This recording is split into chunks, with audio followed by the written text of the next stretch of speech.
Então, Donald Trump não está conseguindo parar. Ele não conseguiu parar as duas guerras. Rússia contra a Ucrânia, Israel contra Gaza. Agora, no governo do Donald Trump, já tem 3 guerras, né? E ele já está falando de entrar na guerra. Porque Israel tem dificuldade de detonar as usinas nucleares do Irã, que está a 200, 800 metros de fundura dentro das montanhas, né?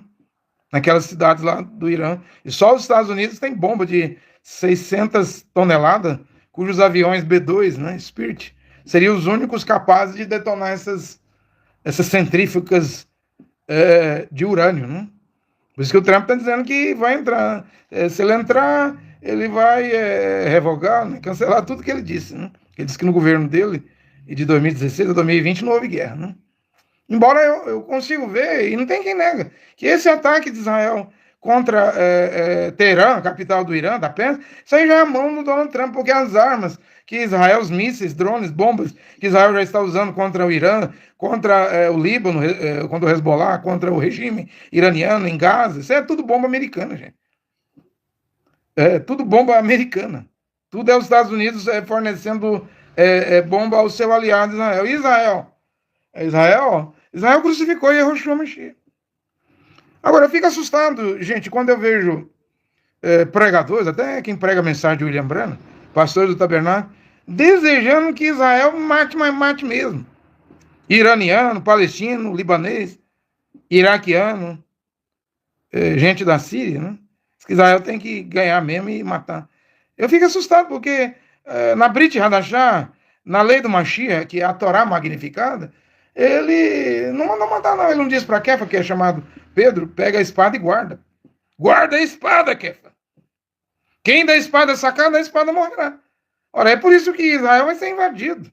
Israel, com Benjamim Netanyahu, já não atacou 5 nações.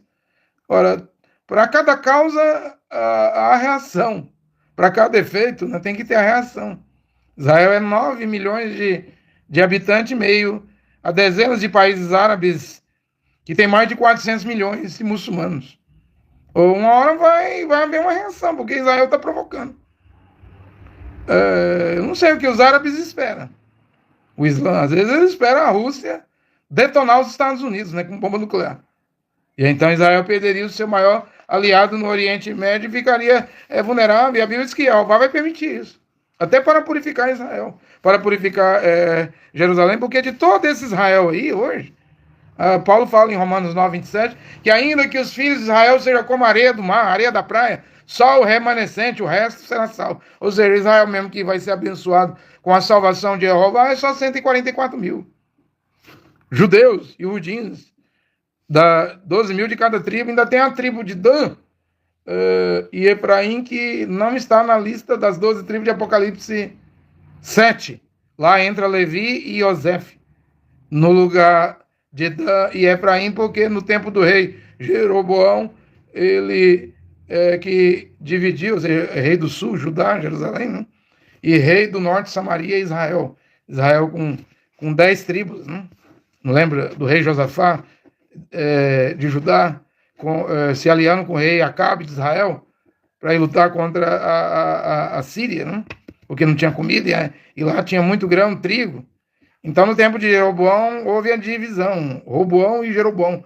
E para Jeroboão não deixar os israelitas que estavam sob o seu domínio, o seu poder, o seu governo, não ir a Jerusalém adorar, ele colocou um bezerro de ouro em Dan e um bezerro de ouro em Betel. E disse, não suba a Jerusalém, vá a Dan e a Betel. E sabe quem foi adorar? Efraim e Dan. E o que ocorreu? Os nomes dessas tribos foram apagados e debaixo do céu. Por isso que quando profetas Moshe e Eliahu, as duas testemunhas, os dois profetas pregarem e os 144 mil forem salvos, não virá 12 mil da tribo de Dan e nem 12 mil da tribo de Efraim. Leia Apocalipse 7. Essas duas tribos foram apagadas. De debaixo do céu, elas voltam lá no milênio, né? Acho que é Ezequiel 40, 44, né? Depois elas voltam no milênio. Mas aqui no tempo, nesse tempo agora, elas não vão ter chance, não. Porque Deus, Jeová, o Criador, não se esquece de nada, gente. Não fica pensando que o Criador tem memória curta. Que você comete um adultério, uma prostituição, E aí, no dia do arrebatamento ou do juízo final, você pensa que Deus é um velhinho caduco, gagá, que ele não vai lembrar disso, você está enganado. Tudo que você faz está gravado, registrado, filmado.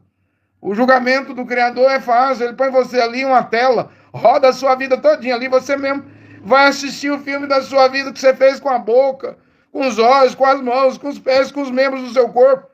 Seus atos, palavras, ações, comportamento, tudo que você fez está registrado. Você mesmo verá o filme da sua vida, a menos, aí é o profeta Miqueias que disse, né? A menos que você se arrependa, converta, seja batizado em nome de Yahushua Mashiach, para o perdão dos pecados, e então Miqueias disse que o Criador pegará seus pecados e jogará no mar do esquecimento. Mas aí é porque é aqueles que aceitaram, arrependeram e aceitaram a graça, né? Aí o filme da sua vida foi apagado. É a única maneira. É a graça. Rejeita Yahushua Mashiach. Rejeita a graça. Rejeita os 14 livros de Paulo, o Evangelho de Paulo, que não pode pregar diferente nem um ponto. E onde fica a mulher usar o véu no século XXI? O homem usar túnica. Não pagar dízimo. Onde fica a saudação com osco? Onde fica a mulher lavar os pés na hospitalidade? 1 Timóteo 5, versículo 8 e 10. Você acha que você pode anular essas escrituras? Esses pontos? Já preguei aqui 590 pontos do Evangelho de Paulo. O que é a mesma coisa de mandamento. Não é pesado os mandamentos. Mashiach diz, meu jugo é suave, meu fardo é leve. Não são pesados, não são difíceis.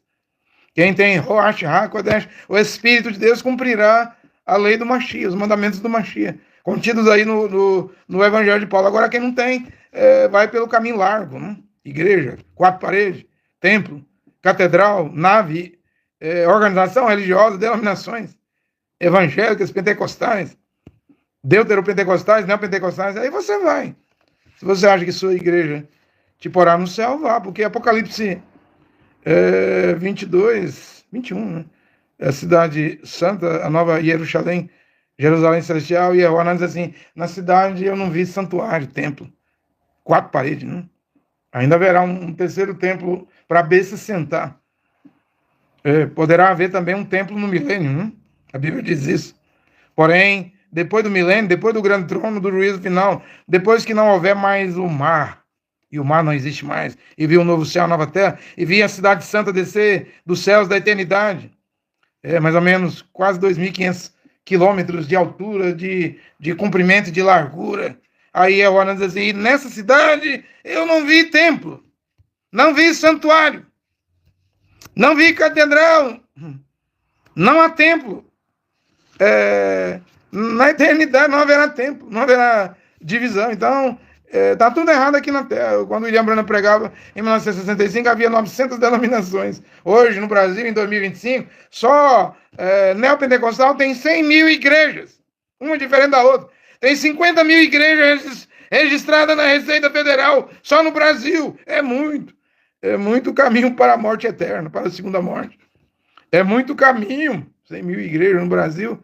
É muito caminho que aos olhos dos homens parece ser direito, mas o final é a segunda morte, a morte eterna. Cada igreja é morte eterna. Está na Deus e Amor e PDA, morte eterna. Está na CCB, Igreja do Véu, morte eterna, segunda morte. Está na Assembleia de Deus, Batista, Presbiteriana, Católica. É morte, está na Sara Nossa Terra, Videira, Luz para os Povos, Universal, Mundial, Internacional. É morte. É muito caminho, né? No Brasil, os Estados Unidos tem quase 300 mil igrejas. Ouço dizer que na Itália tem mais de 60 mil igrejas. Né? Agora, não tem uma igreja na Arábia Saudita. Igreja evangélica. Não tem uma igreja na Somália. Não tem onde eu saiba, também não tem uma igreja no Irã. Mas judaísmo, cristianismo, islamismo, caminha junto, né? Simplesmente caminha junto. Ora, se não é vontade dos Estados Unidos da América, do cristianismo, de derrubar a ditadura do Irã, do Iraque, da Síria, do Líbano, da Jordânia, né, do Egito, para implantar. Egito também você não vê igreja lá, não. A Irmandade Muçulmana não deixa. Mas eles querem derrubar a ditadura para permitir implantar igrejas, né? O coletivismo, cobrar oferta, né? Mas estamos no tempo do fim, né? Estamos no tempo do fim.